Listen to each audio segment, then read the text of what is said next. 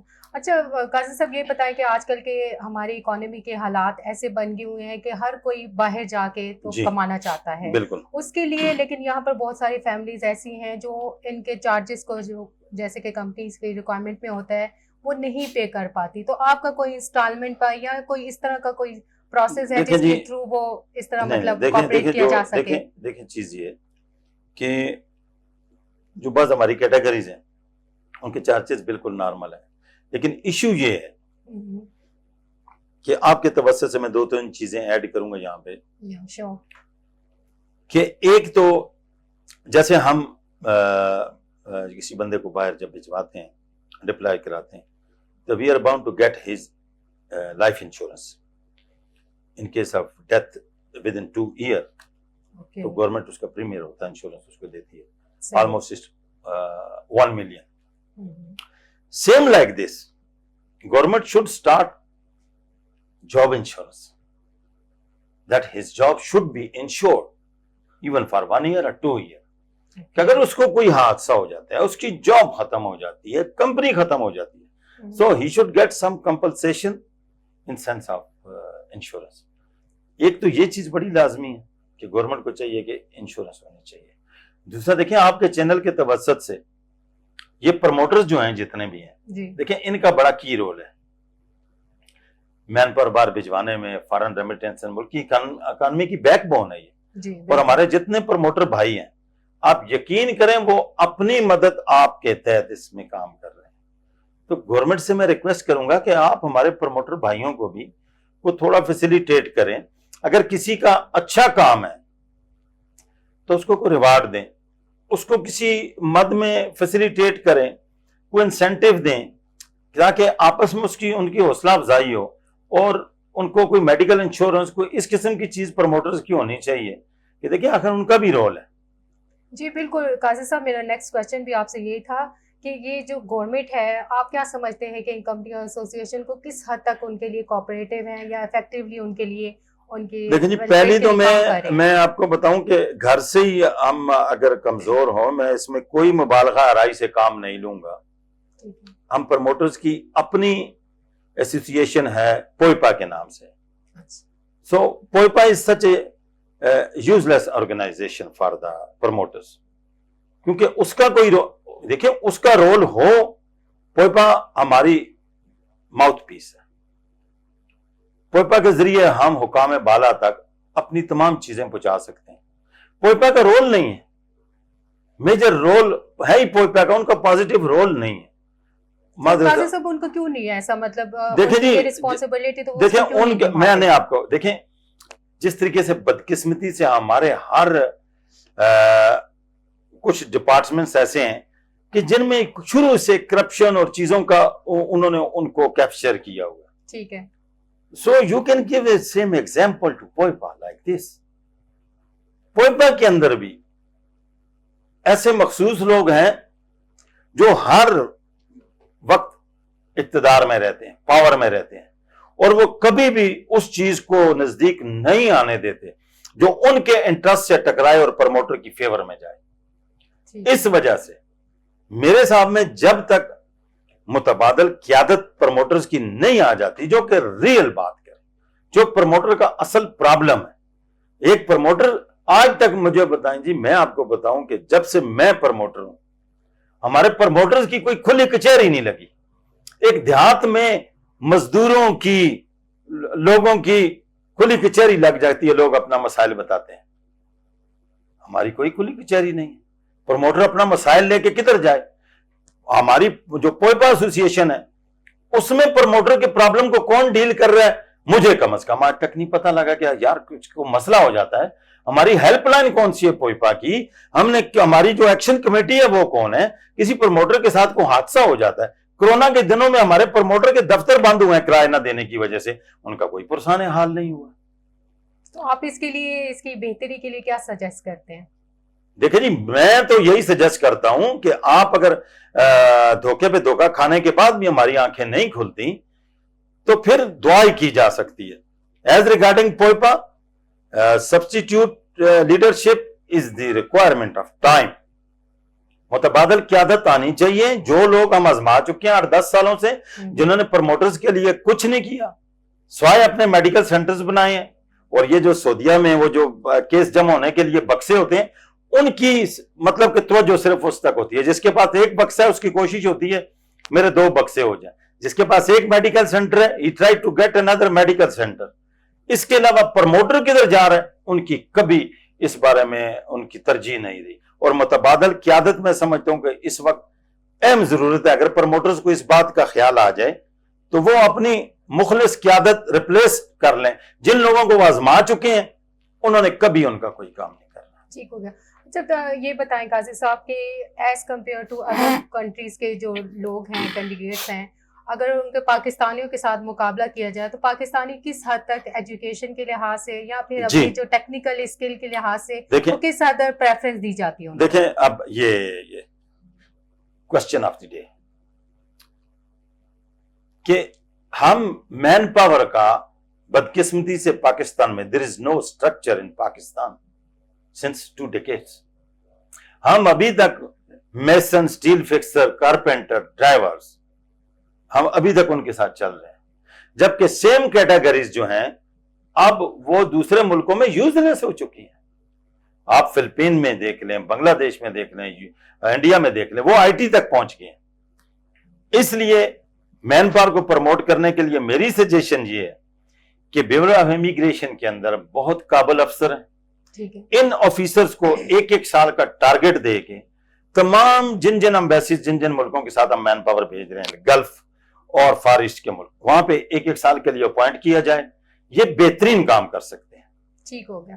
اچھا لاسٹ میں آپ اپنی ایز اے ایم ڈی اپنی مین پاور سروسز پاکستان کے بارے میں کیا کہنا چاہیں گے؟ لوگوں کو کیا میسج دینا چاہتے ہیں آپ؟ دیکھیں جی میں تو M D safe man power لوگوں کو ایک میسج یہ دینا چاہوں گا کہ بجائے لیبر یا لوور کیٹیگری کے جانے کے, آپ میٹرک کے بعد کوئی ایک ٹیکنیکل کورس کر لیں 3 سے 6 مہینے کا. ٹھیک ہے. ہاں وہ الیکٹریشین کا کر لیں, پلمبر کا کر لیں, تو کم از کم آپ 1-2 سٹیپ جو ہیں وہ بہتر ہو جائیں گے. And you can get at least 4 main supervisor types job, 2-3-4. لیکن جب آپ لیبر جائیں گے تو لیبر سب سے لو کیٹیگری کی جاب ہے. اس میں آپ کی ترقی کے چانسز بھی کم ہیں. ٹھیک ہے. اور آپ کو بہت سخت ٹائم پر پردیش میں گزارنا پڑے گا. ٹھیک ہے. بہت شکریہ قاضی صاحب آپ کا. جی ناظرین, جیسے کہ آپ نے قاضی صاحب کی باتیں سنی, سیف مین پاور ایک ایسی کمپنی ہے جو بڑی اتھینٹیکلی, بڑی کوآپریٹیولی لوگوں کے ساتھ ان کی سپورٹ کر رہی ہے, ان کے باہر روزگار کمانے کے لیے بہت اچھے مواقع فراہم کر رہی ہے. اگر آپ میں سے بھی کوئی باہر جانا چاہتا ہے تو قاضی صاحب سے رابطہ کریں. ہم ان کی ویب سائٹ اور ان کے ای میل آپ کو دے دیں گے. اسی کے ساتھ ساتھ اپنی ہوسٹ سبین ظفر کو اجازت دیجیے. اپنا بہت خیال رکھیے گا. اللہ حافظ.